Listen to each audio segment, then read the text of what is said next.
Why is marriage being questioned now more than ever? For centuries, marriage symbolized commitment, adulthood, and family. But in 2025, it's no longer the universal milestone it once was. Fewer people are marrying, more are delaying it, and an increasing number are questioning whether it's needed at all. From shifting gender roles to rising costs of living, people are reevaluating marriage not as a given, but as a choice. And while some still long for a partner and a ring, others seek freedom, flexibility, or fulfillment outside the institution altogether. Still, marriage offers the emotional, legal, and cultural weight no alternative fully replicates. So is it outdated, or is it simply evolving? This isn't just about romance, it's about how society defines commitment, adulthood, and even morality. And the answers aren't as simple as I do or I don't. As marriage becomes more optional, its symbolism may be gaining depth. Saying I do today is often more intentional, more reflective, and more personal than ever. In a world full of choices, choosing marriage can be a radical act of commitment, precisely because it's no longer expected. How have marriage rates changed, and what do they reveal about our culture? Marriage rates have declined across nearly every developed country. Millennials and Gen Z are marrying later or not at all. Economic pressure, disillusionment from watching divorces, and changing values have all contributed to this cultural shift. People now see marriage as optional, not essential. Love is still important, but institutionalizing it, that's up for debate. Cohabitation is more socially accepted than ever, and many couples live together, raise kids, and build lives without marrying. But these trends also reflect economic divides. Affluent people still marry more often and stay married longer. Marriage is increasingly a symbol of stability and not a gateway to it. Behind each stat is a human story about caution, fear, or just a new definition of success. And in that complexity lies a changing cultural narrative. These numbers don't mean love is fading. They mean commitment is being redefined. People are looking for emotional fulfillment, personal growth, and companionship, without necessarily binding those desires to legal traditions. Do men and women still see marriage the same way? And is this causing them to drift apart? Marriage used to come with clearly defined gender roles. But now, many women feel those roles haven't evolved fast enough. They're more likely to pursue higher education, independence, and financial goals, and they're less willing to compromise them in unequal partnerships. Men, meanwhile, often express concern about marriage's risks, especially legal ones tied to divorce, child support, or alimony. Some fear marriage means losing autonomy or taking on burdens they're not ready for. Still, both genders want connection. The problem is alignment of expectations, priorities, and definitions of success. As these differences deepen, many couples never reach the altar, not because they don't love each other, but because the institution doesn't serve them both equally. Bridging this gap requires honest conversations and new norms. Relationships today are built on negotiation, not assumption. As men and women continue to reshape what they want, marriage, if it survives, must reflect that evolution. Is marriage necessary for raising children, or is it just one option among many? Family structures have diversified dramatically.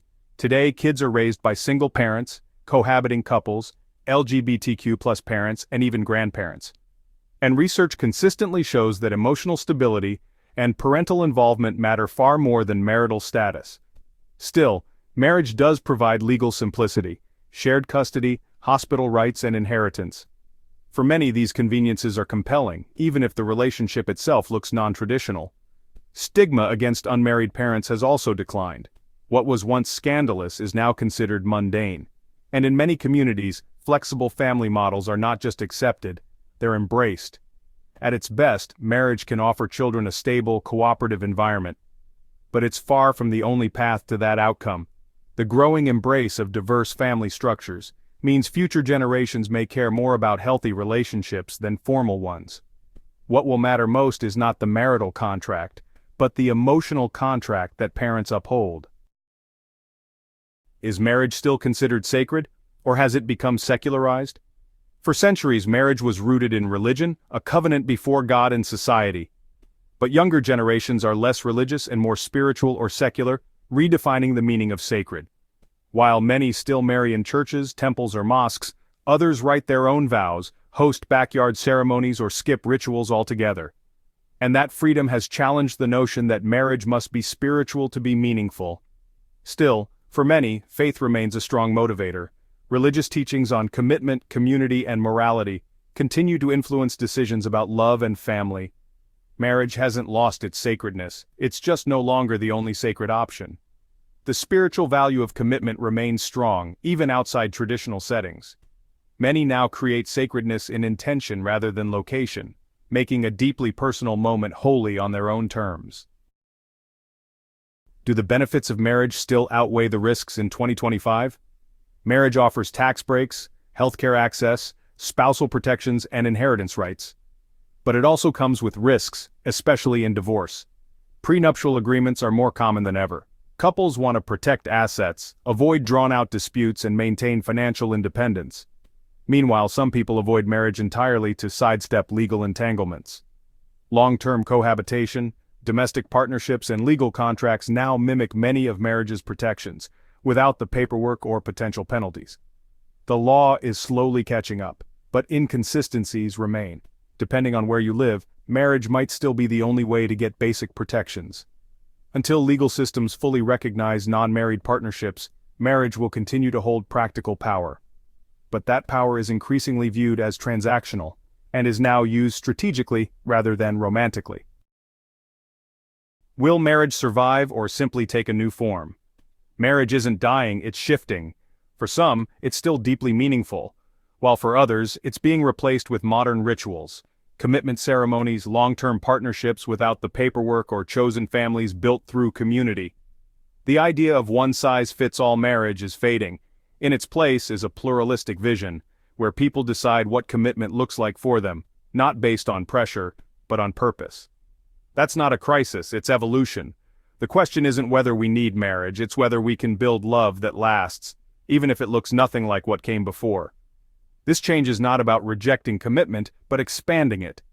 People still crave bonds, but want the freedom to define how they're formed, celebrated, and sustained. If marriage is fading, why do so many still choose it? For many, marriage is still beautiful. It's a public promise, a ritual that binds lives together, and a cultural symbol of unity. Even in a world of options, some people choose it, freely and joyfully. They may want shared health plans, children, legal clarity, or simply to wear the ring and take the name. And those desires are valid too. Marriage offers a sense of legacy and grounding.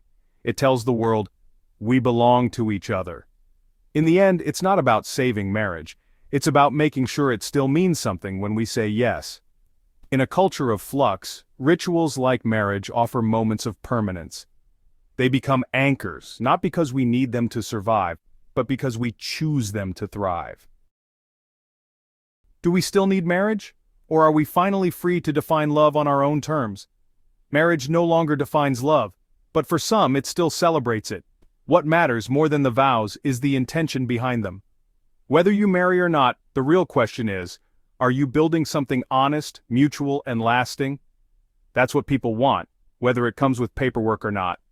We may never again live in a world where everyone marries, and maybe that's okay. Because what's emerging is something more flexible, more thoughtful, and perhaps even more real. In 2025 and beyond, we don't need marriage, but we do need meaning, connection, and care. And if marriage gives that to you, then yes, it's still worth it. The end goal isn't to preserve marriage, it's to protect love in all its forms. Whether through vows or quiet understanding, what matters is that we keep choosing each other. So where do you stand on the state of marriage in 2025? Let us know in the comments below. Don't forget to like, subscribe, and hit the notifications bell if this made you rethink anything about love, family, or tradition. And share it with someone seeking clarity on the issue of marriage in 2025. Thanks for watching.